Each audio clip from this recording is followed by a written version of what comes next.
Quieras, podés comenzar, Marcos.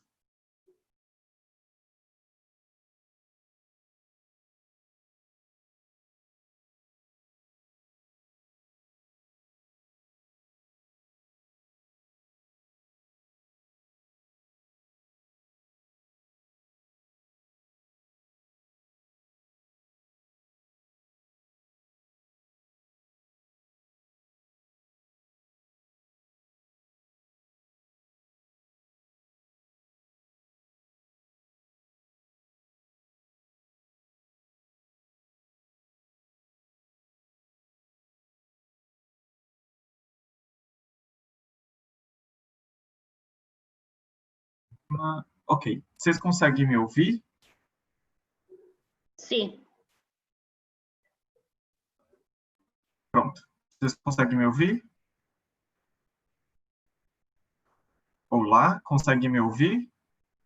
Hola, te escuchamos perfecto y estamos Pronto. viendo tu pantalla, pero no vemos un power, vemos el Agora, explorador, la búsqueda de carpetas. e agora sim? Agora No, consegue todavía visualizar no. o PDF? Vemos Tá, que vou tenés tentar algunos novamente. PDFs. Tá, vou tentar novamente aqui. Dale.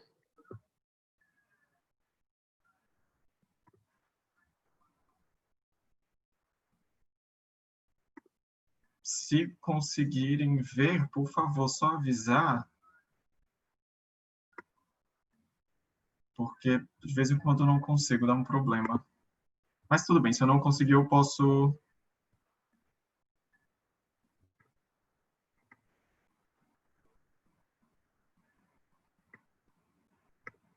Ok, perdão, vou fazer sem o PDF, tentar fazer sem o PDF, porque não estou conseguindo, está dando um problema aqui. Bom, boa noite aqui do Brasil, né? Eu acredito que vocês talvez estejam aí durante a tarde, mas aqui no Brasil já é noite. Eu me chamo Marcos, sou doutorando em Geografia. Queria pedir a licença para falar em português, o meu portunhol não é muito bom, talvez não facilite muita comunicação. Meu nome é Marcos, sou estudante de doutorado em Geografia, participo do Laboratório de Estudos em Geografia Cultural, que é o LEGEC, do Grupo de Estudos do Imaginário e Paisagem da Transculturalidade, que é o GEIPAT, coordenado pela professora Valéria, que apresentou um trabalho hoje mais cedo, também aqui no encontro, e do Grupo de Pesquisa sobre cidades do Nordeste do Brasil.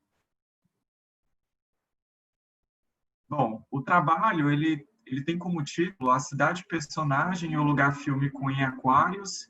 Esse trabalho é resultado não é nem resultado ainda, mas são alguns resultados preliminares da tese que nós estamos construindo, que é uma tese que discute sobre, que procura identificar a cidade-personagem, categorizar a cidade-personagem a partir da geografia. E o que a gente está percebendo até então é que a cidade-personagem ela pode ser intimamente relacionada com o lugar fílmico, que é um pouco que eu vou estar discutindo com vocês, essa relação da cidade-personagem com o lugar, que é um conceito estritamente geográfico.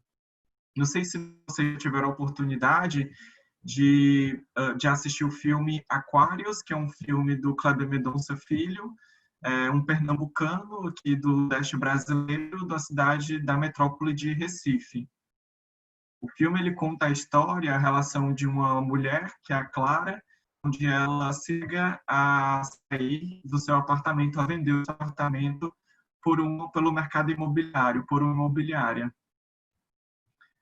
Bueno, os objetivos, nosso objetivo geral é apresentar a relação entre a cidade-personagem e o lugar fílmico, nesse filme respectivo.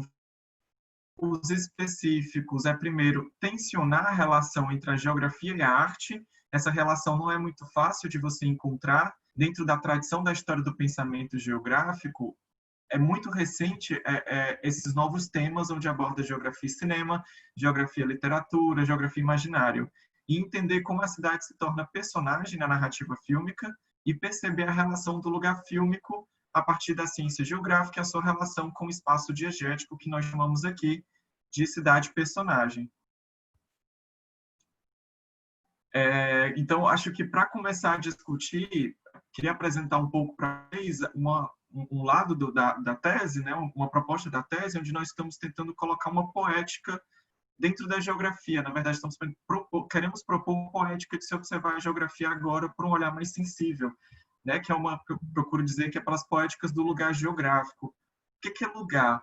O lugar, ele se constitui a partir de experiência, ou seja, é um termo que abrange as diferentes maneiras através das quais uma pessoa conhece e constrói a sua realidade em um determinado recorte espacial. O que nós entendemos, portanto, por realidade? A realidade é um construto da experiência, é uma criação de sentimento e pensamento.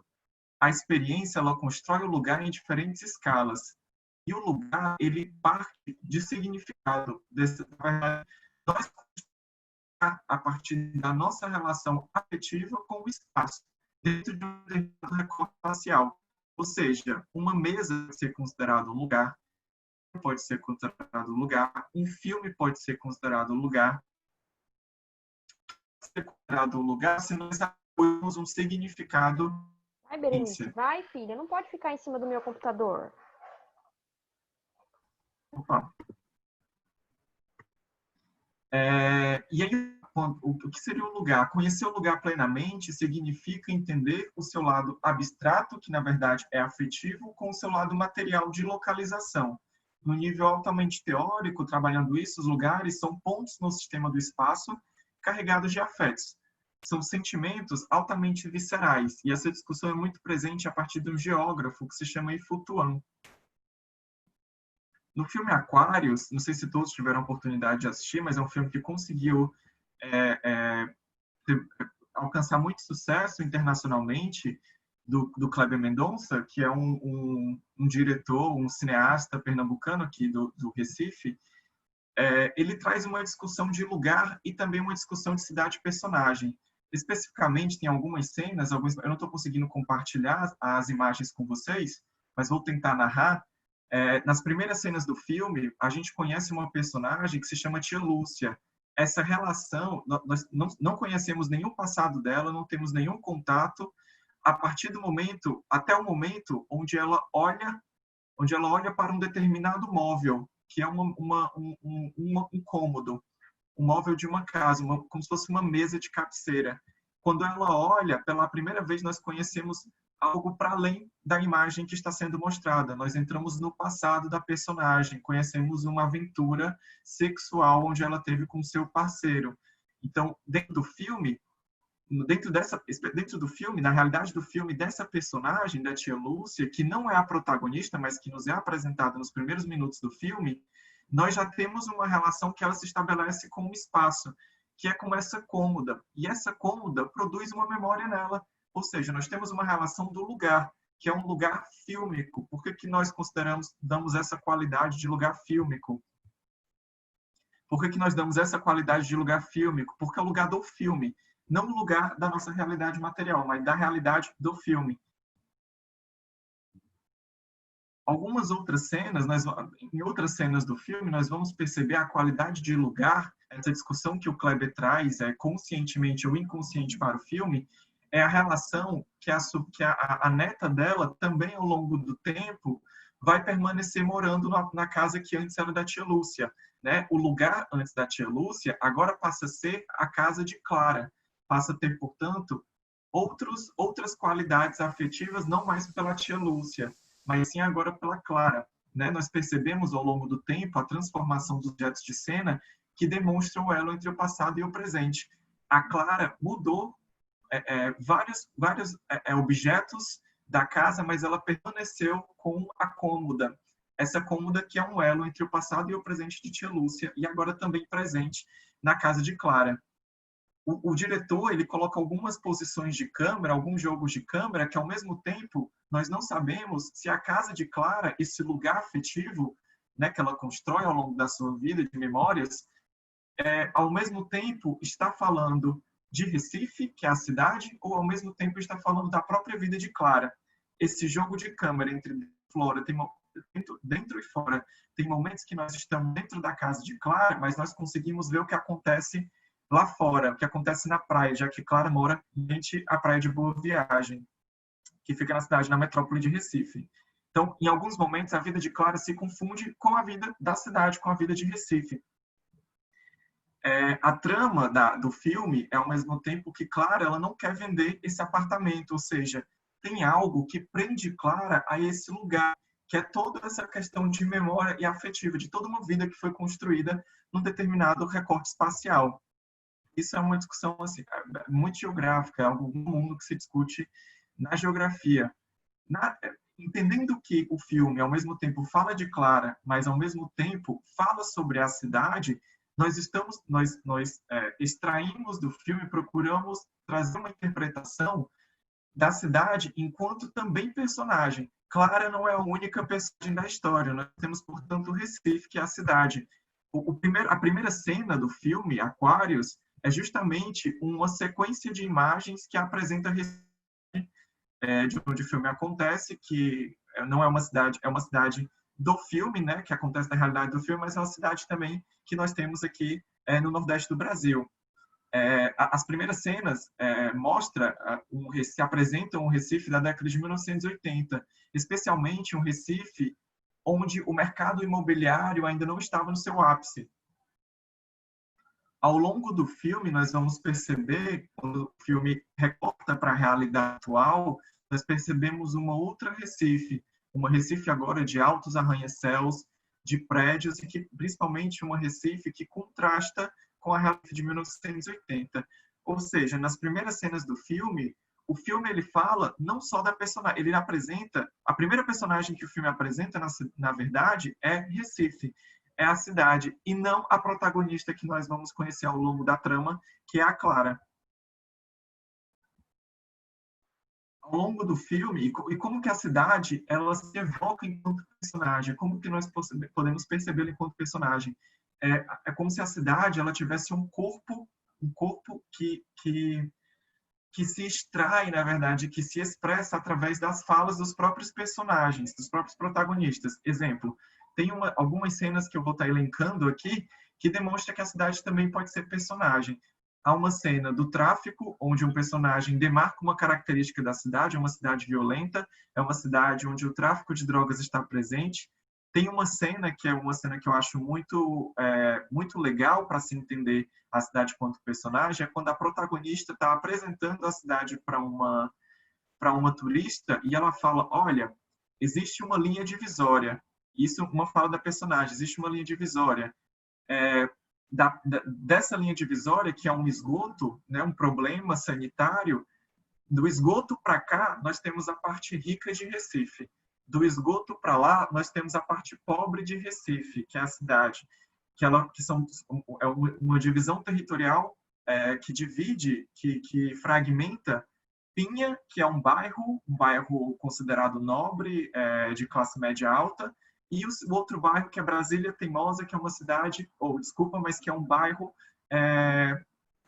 que tem uma característica, como a própria personagem diz, um bairro considerado violento e estigmatizado pela pobreza. Há uma outra cena em que a personagem está caminhando, a protagonista está caminhando pelo centro comercial de Recife, e ela fala, olha, hoje esse espaço é uma loja de móveis, mas antes esse espaço era um cinema.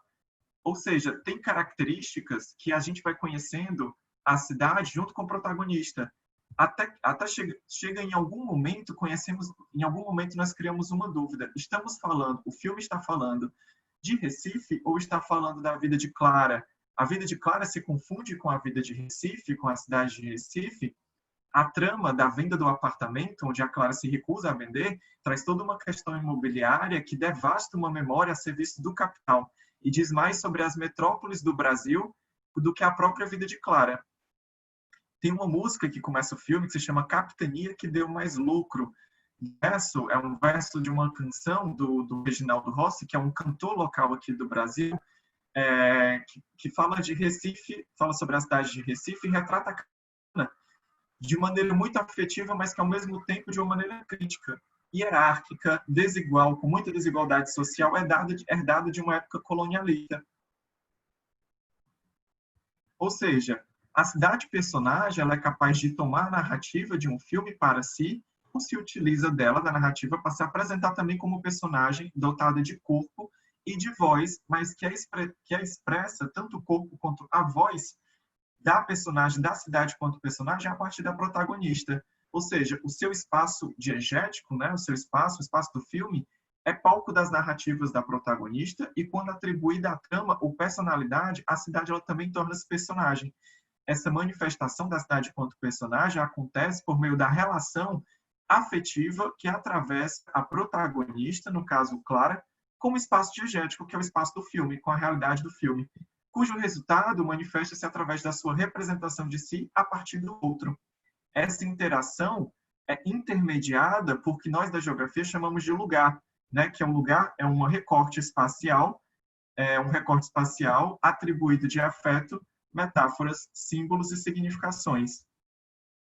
Uma das nossas referências geográficas é o Issa, que é um geógrafo que trata um pouco sobre a relação geografia e arte, cidade e arte. O Pasolini, que discute um pouco do que é a realidade no filme. E o Ifutuan, que também, além de outros que tenho aqui listado.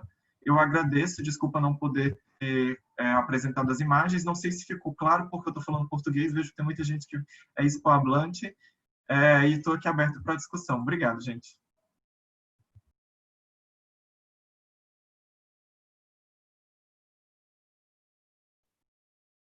Bueno, muchas gracias.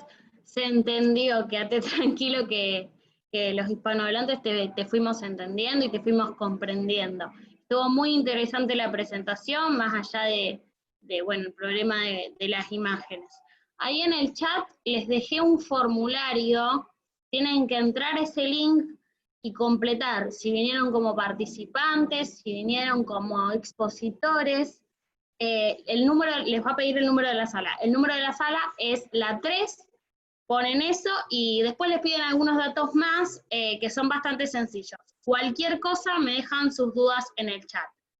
Después de que todos los expositores hagan sus presentaciones, vamos a dejar unos minutos para preguntas, así que más tarde, si alguien tiene ganas de hacer alguna pregunta, algún comentario, vamos a habilitar ese espacio. Ahora es el turno de Niara Marquet Pascual. ¿Se encuentra acá? A ver. Sí. Ahí te voy a poner como coadministradora para que puedas presentar. Y cuando quieras ya podés arrancar.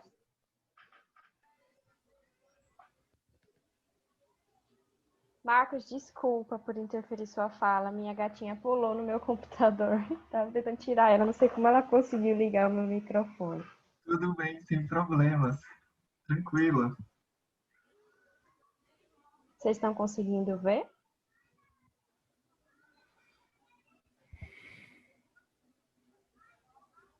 Sí, vemos perfecto. Boa tarde ou boa noite.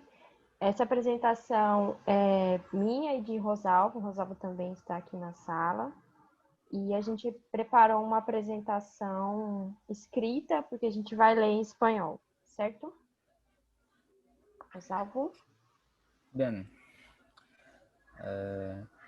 Buenas tardes. Creo que es tarde. ¿Dónde están? Me llamo Rosalvo Oliveira Filho. Soy estudiante de maestría en el programa de posgrado en Artes Visuales de la Universidad Federal de Pernambuco, que es una universidad brasileña. Soy becario de la institución CAPES. Hola, soy Niara Maquete, estudiante de maestría en el programa de posgrado en Artes Visuales de la Universidad Federal de Pernambuco. Presentamos una reflexión sobre imágenes simbólicas desde una perspectiva de Bachelard en su libro El agua de los sueños.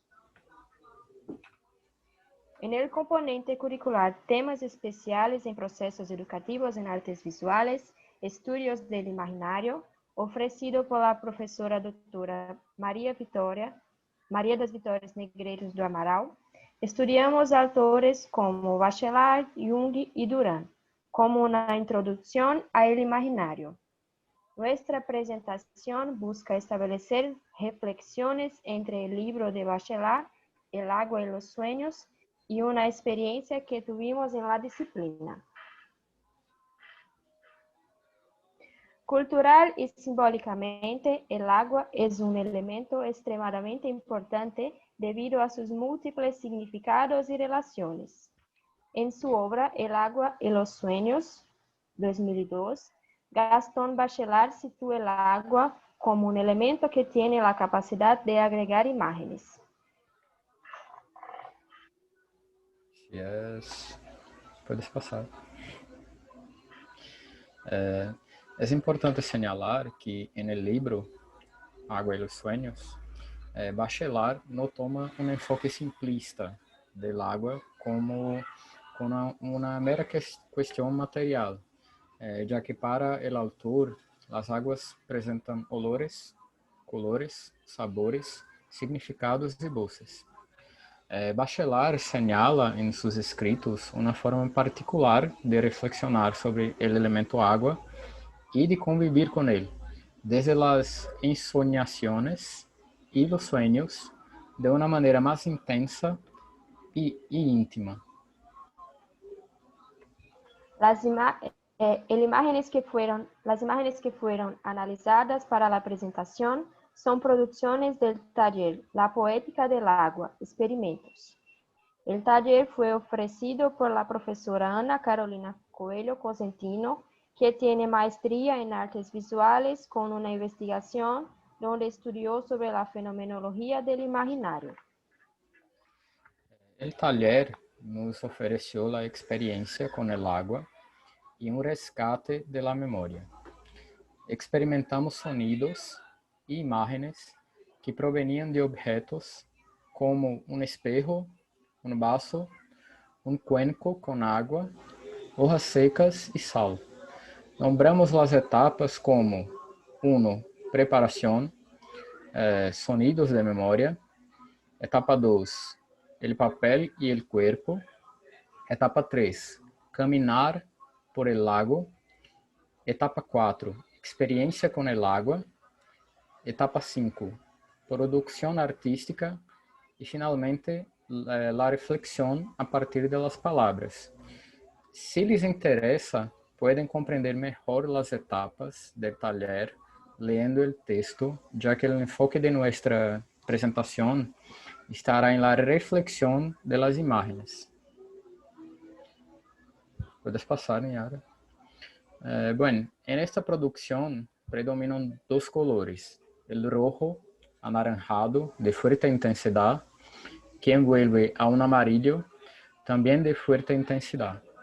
También es posible notar una fuerte relación entre esta imagen y los movimientos realizados por la persona que la produjo. Las huellas dactilares y la forma en que se mueven se imprimen en esta producción. El artista, ante un material inicialmente inerte, modela este material y transmite su imaginario a esta producción, haciendo crecer las formas. También podemos relacionar esta composición con la idea de llamas. El soñador sueña despierto ante las llamas y también medita sobre la vida y la muerte. La llama, como la vida, se eleva rápidamente, pero también se apaga rápidamente. Una llama que se apaga también representa una vida en un mundo inmerso en la oscuridad, según Diccionario de Imágenes, Símbolos y Mitos, termos y conceptos bachelardianos. El fuego, para Bachelard, como los demás elementos, está ligado al sueño. Según el autor, en el libro El agua y los sueños, se entiende así que un elemento material como el fuego puede asociarse a un tipo de sueño que manda creencias, pasiones, el ideal, la filosofía de toda la vida.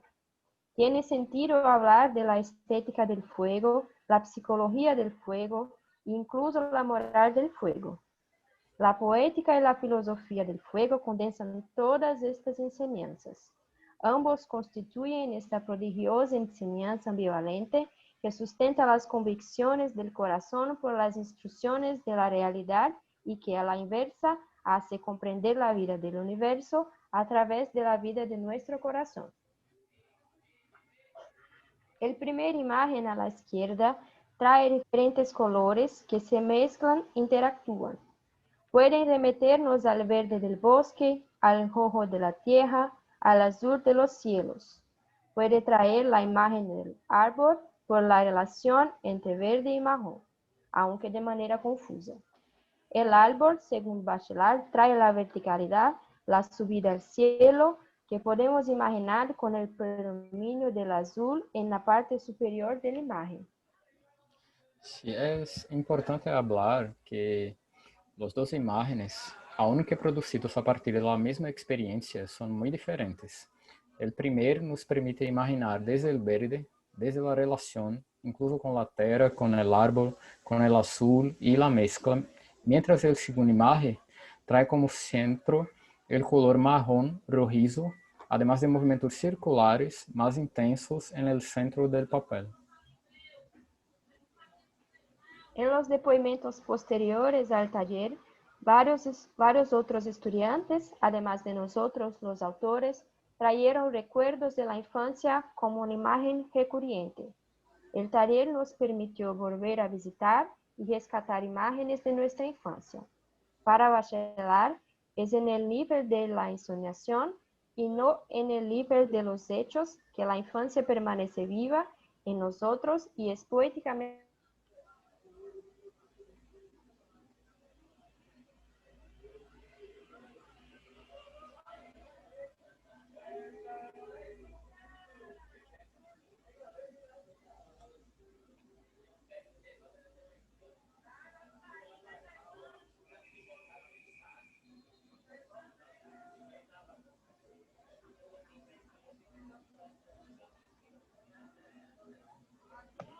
Me parece que a Niara se le cortó el audio, ¿puede ser? Sí. Si Bueno, quieren podemos aguardar un ratito y si no, si querés continuar vos con la presentación, como les parezca. si no hay problema aguardar por Niara, Dale, perfecto. porque creo que la presentación está en su notebook.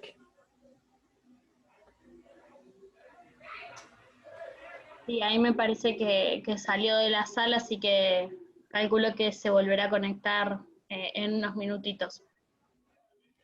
Si hay problema en esperar, Por mí no, estamos en horario, de hecho hay dos expositores que han faltado, así que podemos esperar. Si al resto le parece y está de acuerdo, vaya poniéndolo por el chat.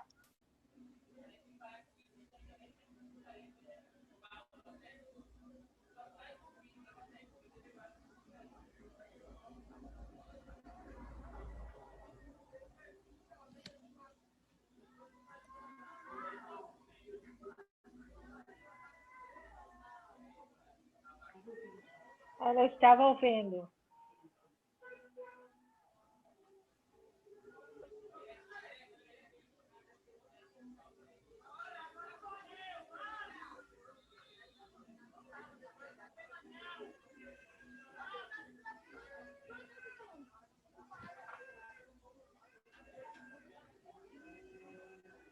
Bueno, este es un buen momento para llenar el formulario de asistencia, así que nos podemos poner con eso. Recuerden, la sala es la sala 3 y tienen que completar si participaron de esta sala como expositores o como asistentes.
Oi. Desculpa, meu computador desligou. Tive uma queda de energia. Deixa eu compartilhar novamente a apresentação. Y te puse como coadministradora. Certo. Obrigada. Deixa eu só abrir aqui.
Vocês estão conseguindo ver?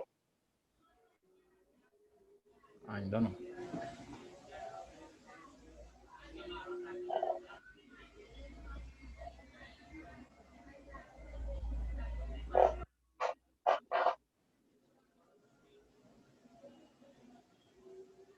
Ainda não?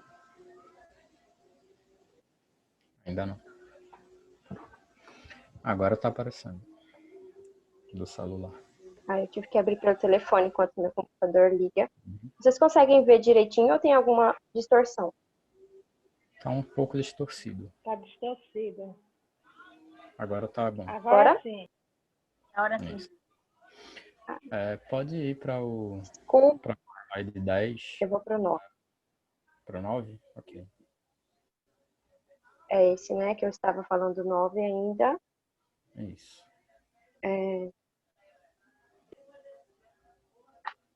Pronto, eu vou falar novamente do 9. Eita, ele fica passando direto.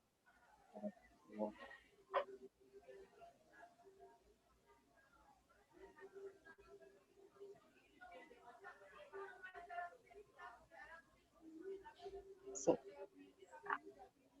Tá aparecendo, Rosalvo, certo? Tá. Agora tá.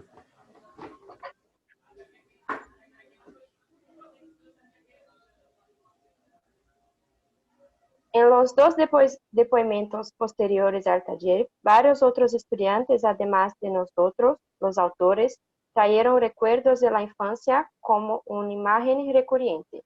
El taller nos permitió volver a visitar y rescatar imágenes de nuestra infancia. Para Bachelard es en el nivel de la ensoñación y no en el nivel de los hechos que la infancia permanece viva en nosotros y es poéticamente útil. Para esta infancia permanente guardamos la poesía del pasado. Vivir en ensueño la casa natal es más que habitarla por recuerdo, es vivir en la casa perdida como soñamos. Bien, en esta imagen vemos una composición monocromática en azul que forma una figura circular teniendo un centro donde el color es mucho menos intenso. La figura central, aunque sin tener proporciones exactas ni bordes definidos, puede aproximarse a una figura cuadrada. Desta forma, tendríamos um esquema que se aproxima a um quadrado insertado internamente a uma figura circular. Aqui, hacemos uma associação com os arquétipos, proponiendo el círculo como una ilustración del ánima y el cuadrado como el ánimos, encontrando así la figuración llena de sueños que corresponde a sus poderes inconscientes. La dualidad proposta por Jung ao relacionar ánimos y ánima se menciona aquí, en el caso de esta imagen en cuestión, el ánimos dentro del ánima, enfatizando que a relação entre os dois é uma dialética de desarrollo e não uma dialética de divisão. É neste sentido que o inconsciente, em suas formas mais primitivas, é hermafrodita, segundo o dicionário mencionado anteriormente. En cuanto a la parte central de la figura, formada por una región de menor saturación del color azul, podemos retomar el simbolismo del centro, que tiene un sentido mítico y religioso. Tenemos el centro del mundo ubicado entre el cielo y la tierra. Por ser inalcanzable para el ser humano como el horizonte, la búsqueda del centro es una búsqueda incesante e interminable y de trascendental significación. El color azulado de la composición destaca por su presencia monocromática y la variación de intensidades que produce el efecto de la presencia del centro. El azul se considera primitivamente como un color aéreo. Debido a la conformación circunferencial, la forma en que se colocan las líneas en la imagen y la formación de un centro, también es posible asociar esta producción con la idea de un nido. Aquí se establece una relación con la idea de comodidad que brinda un hogar y la tranquilidad que se asocia a esta imagen. El nido, como toda imagen de descanso, de tranquilidad, se asocia inmediatamente a la imagen de la casa sencilla. De la imagen del nido a la imagen de la casa o viceversa, los pasos solo se pueden hacer bajo el signo de la sencillez, segundo Bachelard en la poética del espacio. Pudimos identificar que las imágenes producidas traen referencias de la infancia, de la relación con la maternidad, con el femenino, con el redondo y cíclico. Son recuerdos afectivos relacionados con el agua, así como se pudo identificar la presencia de contradicciones humanas que tenían el agua como agregador. Durante el taller, la profesora Carolina nos recordó en varios momentos sobre la necesidad de permitirse. Bachelard dice que debes estar presente en la imagen, en el minuto de la imagen, según la poética del espacio. Bem, buscávamos nesse trabalho constantemente imagens sem juzgar, sem darmos conta nem analisar os que iam surgindo.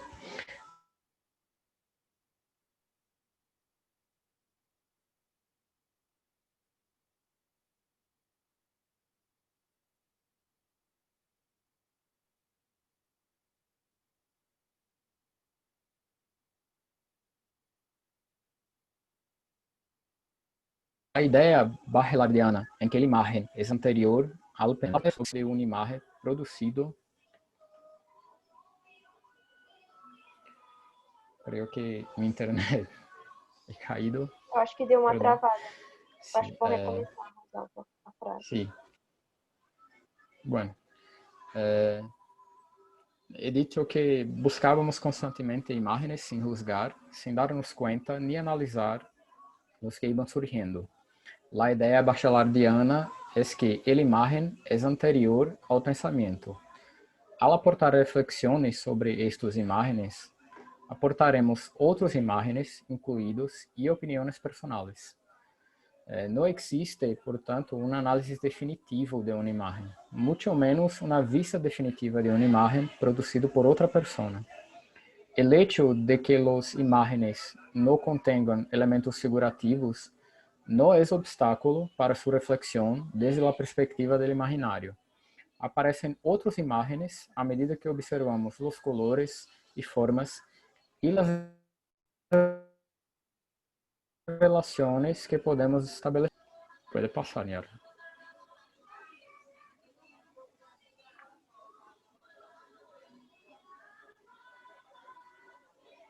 Estas fueron las referencias utilizadas.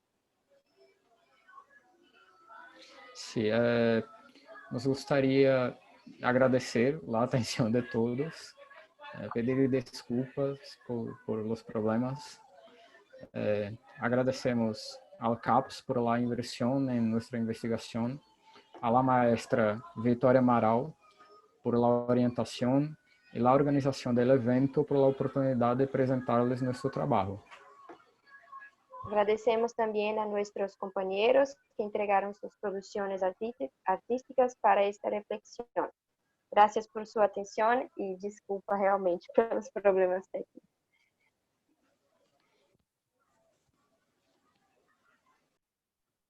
Bueno, muy interesante todo lo que nos estuvieron comentando. Con respecto a los problemas técnicos, no pasa nada. Si bien la virtualidad nos permite reunirnos entre todos y compartir diferentes experiencias, también suceden estas cosas.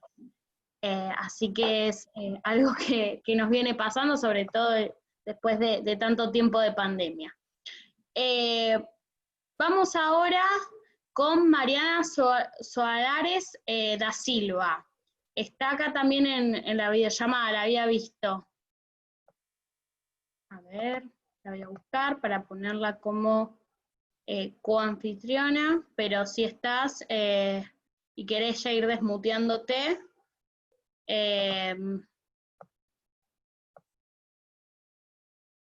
no, parece que no está. Bien.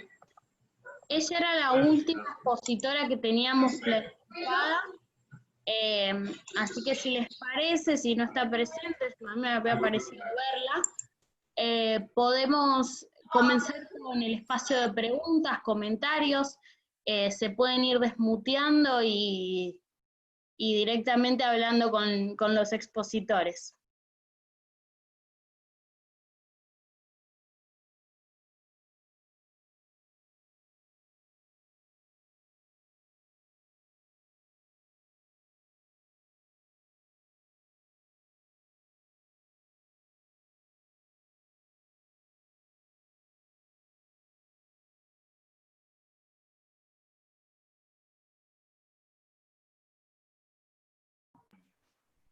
Posso falar rapidinho? Não é uma pergunta, na verdade, não é uma pergunta, mas é mais uma consideração. Sim, os meninos, todos os trabalhos foram muito legais, legal a gente perceber essa diversidade de temáticas, essa riqueza de temáticas. Parabéns a todos que apresentaram. Queria só fazer, mas na verdade eu tinha uma dúvida com a Milena. Milena, que seu trabalho é super legal, assim, acho que dialoga bastante com o meu, né, traz essa relação de cinema, técnica, você fala da tecnociência, a partir do cinema, distopia, utopia. Eu só queria, assim, se você me falasse como que você chegou. Eu, quando comecei a estudar cinema, eu trabalho com geografia, né? A geografia não tem essa aproximação muito grande com o cinema, assim, teoricamente não. A gente não tem grandes autores ainda que trabalham com o cinema. Então, para mim, foi muito difícil chegar até o cinema e não entrar na crise da representação. A crise que eu falo da representação é como é que você entende a questão da representação do cinema, assim, porque em alguns autores, e eu digo isso porque eu estou lendo mesmo, é uma dificuldade que eu estou tendo recentemente, quando eu chego para ler alguns autores do cinema, alguns autores me falam que não existe representação, que o cinema não trabalha com a representação. Aí, lendo outros autores, já falam que o cinema produz uma representação da realidade, mas que não é a realidade. Então, assim, para mim, eu sempre fico nessa crise psíquica de entender o que é a representação, até que ponto. E por isso que eu trago um pouco do Pasolini, que o Pasolini ele trabalha com a ideia de real, mas mas com a ideia de que o filme ele produz a realidade. Assim, ele nem discute a representação, ele já parte da ideia de que o filme cria a sua realidade e que a realidade do filme não é menos real do que a nossa realidade. Então, só para saber como é que tu lida com a questão da representação, que eu sei que você fala, né? Você falou sobre a representação do filme, então é só mesmo para você me ajudar mesmo, não é nada demais, nada complexo, não.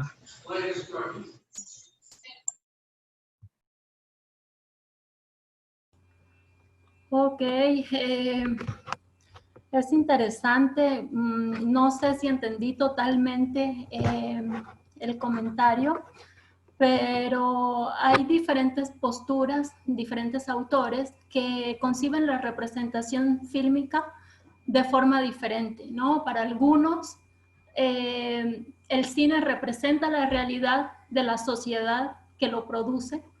Para otros, el cine no representa la realidad y al mismo tiempo sí. Es un ir y venir, ¿no? En el sentido de que el cine, por más ficcional que sea, algo nos dice de la sociedad en la que se produce. Y el cine de ciencia ficción mexicano, por ejemplo, es muy interesante en ese sentido porque aunque es cine de ciencia ficción, los elementos narrativos, los modos de crear sentido, lo puesto en pantalla, tanto discursiva como visualmente, dan cuenta de la realidad local en la que se produce, ¿no? Una historia tiene sentido, un filme tiene sentido dentro de una sociedad, porque en esa sociedad tiene sentido. Entonces, ahí ya está manifestándose la representación. Y no necesariamente, bueno, en el sentido se manifestaría la representación fílmica y no necesariamente es una copia fiel de la realidad, sino en el cómo se le confieren sentido a las narraciones, a lo que se pone en pantalla. Entonces, yo creo que de todas las teorizaciones que se han hecho sobre representación fílmica, estas son las más como abarcadoras. La de Pierre Sorlin, que me gustó mucho, pero que sin embargo ahí puede ser incluso más complejo. Yo parte de la exposición que no pude presentar era el hecho de cambiar la noción de social, ¿no? Entonces hablamos de representación social y de si el cine representa o no lo social. Yo diría que sí lo representa, pero incluiría también la noción, y es una noción diferente a las teorías fílmicas, que es de Latour, que él concibe lo social como un entramado de relaciones sociotécnicas donde participan o se conciben como actores de la acción, tanto a los humanos como a los no humanos, ¿no? Entonces tenemos a las personas que participan en la producción y a los elementos no humanos que participan en la producción pero que están invisibilizados.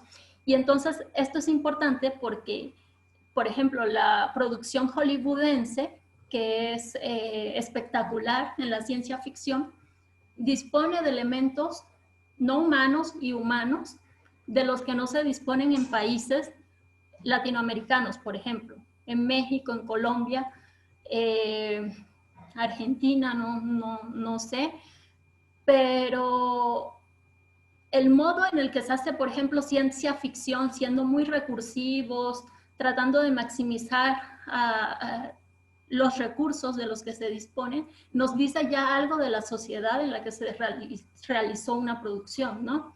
De las condiciones en las que se llevó, por un lado, esa realización y al mismo tiempo en la organización, jerarquización de las imágenes o de la narrativa, el cómo se construyó el sentido de la historia que se pretende contar. Entonces, pues más o menos esta es como una especie de conclusión a la que llegué con el estudio sobre las diferentes teorías de la representación fílmica. Perfecto, muchas gracias. Eu posso fazer um comentário dessa questão de Marcos? É que... Vocês estão escutando? Marcos? Sim, sim, sim, sim. Sim. É que, né, nessas teorias e nesse campo da representação e do imaginário, não existe uma oposição entre o que é real e o que não é real. E eu acho que é um pouco o que Milena falou, se ele é construído socialmente dentro de uma sociedade, as pessoas que estão criando e que estão contando essa história, é uma outra forma de contar a história, mas é verdadeira, todas elas, entendesse? Não existe o que é real e o que não é real. Tudo é real dentro desse nosso campo da representação de Castoriadis e de imaginário de Duran. Nós não temos essa distinção e essa dicotomia do verdadeiro e do falso, do certo e do errado. Estão todos juntos. Há uma complexidade das diferenças, das distinções, e não uma separação, entendeu? Tudo está dentro dessa construção de representação e de imaginário. Está tudo dentro do museu de imagens, como o Duran fala. É um museu de imagens que vão sendo construídas e produzidas culturalmente, dentro de uma sociedade, de um grupo cultural. Então, tudo é real, entendeu? Porque tudo está dentro desse imaginário. É essa noção distinta que a gente tem de realidade, de pesquisa, de investigação, de campo de conhecimento. E aí eu queria perguntar uma coisa para Niara. Eu não vi, infelizmente, Milena, a sua apresentação. Gostaria de ter visto, mas não vi. Milena e Niara e Rosalvo. É sobre a relação que eles podem fazer dessa experiência dentro desse momento de pandemia. Eu queria que eles falassem um pouco sobre isso. Certo. Niara, quer começar? Eu começo. Faz. Eu acho bom eu começar, porque vai que acontece algum outro problema técnico. Tá certo. Enfim. Eu lembro até que no final quando a gente terminou a oficina, a gente fez um relato, né, das nossas percepções sobre a oficina. Inclusive, no nosso texto, a gente traz esses dois relatos, meu e do Rosalvo. E, para mim, assim, foi uma experiência que dividiu a disciplina em dois pedaços, assim, o que a gente estava vivenciando antes e o que a gente vivenciou depois, né?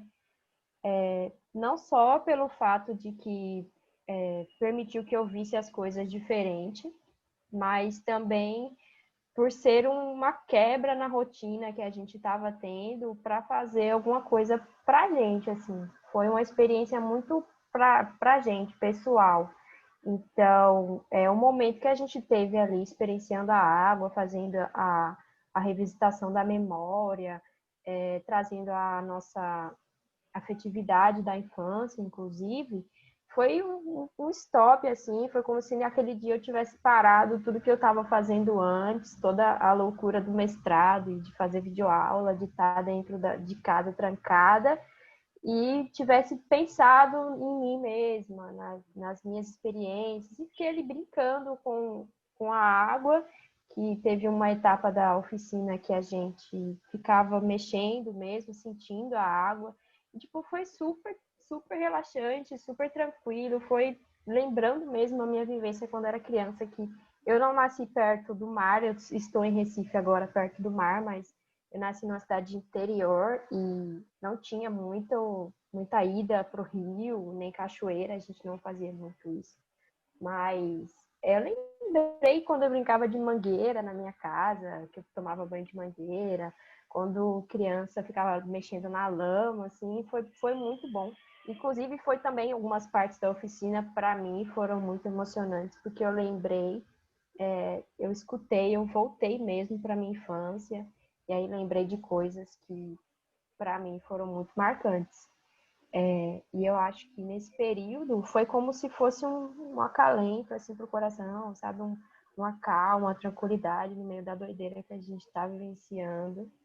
Foi muito bom mesmo, assim, para mim. Obrigada, Niara. Bom, acho que Niara já falou, assim, muito bem o que representou essa experiência para a gente, né, da oficina, mas acho que o sentimento foi bem esse mesmo, de você poder rememorar várias coisas, vários sentimentos e junto a esses sentimentos as imagens, né, que é uma das coisas que Bachelard fala, porque é até uma coisa que a gente conversou durante a oficina, até contigo, Vitória, porque a gente rememora não só o que a gente vê, o que a gente lembra, né? Você lembra daquele cheiro específico que você sentiu quando você era criança, daquela sensação de você mexer na água e estar com suas pessoas queridas perto, e tudo isso é imagem, e como você falou, né? Tudo isso são imagens reais e a gente, é uma coisa que a gente, de certa forma, trabalhou bastante, essa questão da subjetividade, né? E eu acho que foi bem importante a gente trabalhar isso nesse período de pandemia e nesse período de isolamento também, né? Porque você, de uma certa forma, era como se eu tivesse mesmo vivendo aquelas experiências, revivendo aquelas experiências e não só reviver aquelas experiências, mas você também começar a entender alguns elementos do que você tá vivendo, né? Dessas experiências, eu acho que essa parte do entendimento e da reflexão também foi muito importante para mim, não apenas num crescimento, num desenvolvimento acadêmico ao longo de uma experiência de mestrado, mas também como um crescimento pessoal mesmo, de eu refletir sobre as imagens que eu produzo, que eu vivi e que eu consumo também, porque a gente consome bastante imagem e muitas vezes a gente não reflete sobre isso que a gente está consumindo e como essas imagens estão afetando a gente. E eu acho que ao longo dessa pandemia a gente tem consumido muita coisa, muita informação, muita imagem, e é importante a gente parar para refletir sobre o que a gente está consumindo e como isso vai afetar a gente, né? Basicamente é isso.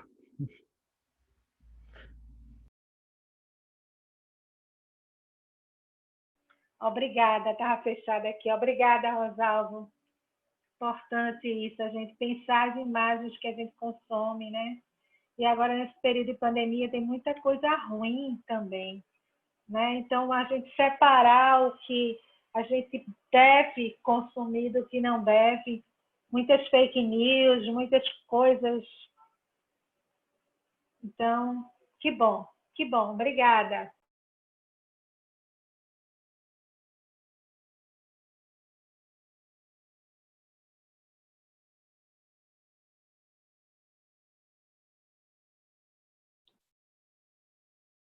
No sé si hay alguna duda más, algún comentario más para hacerle a las y los expositores.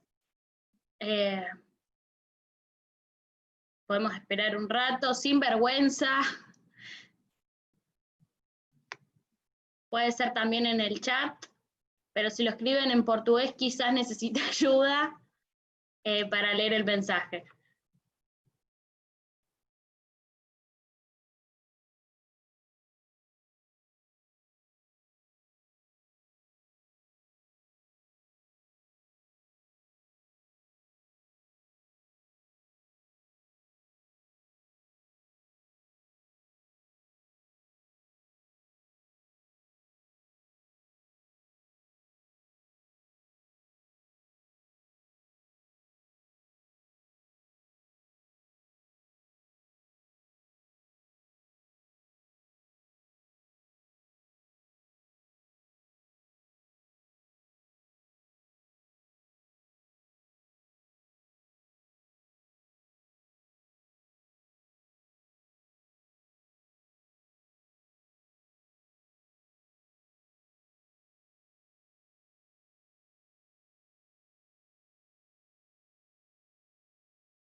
Reenvío ahí el formulario de asistencia, no se olviden por favor de completarlo, tienen que poner si fueron expositores o si participaron como asistentes.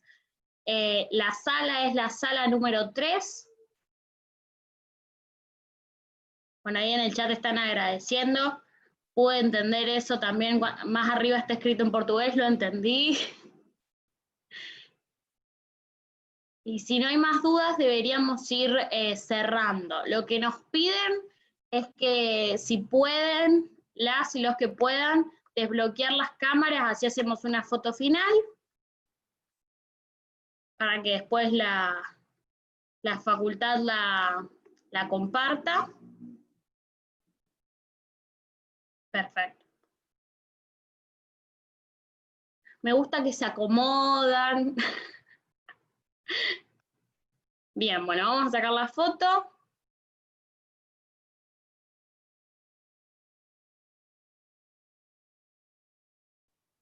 Perfecto. Bueno, muchas gracias a todos y a todas por participar. Esperemos poder volver a encontrarnos para seguir viendo cómo avanzaron estos proyectos, qué otras conclusiones han conseguido llegar. Y esperemos, si no, nos vamos todos a Colombia el año que viene, y si no, de manera virtual, también nos encontraremos. Muchas gracias por participar. Gracias, buenas noches.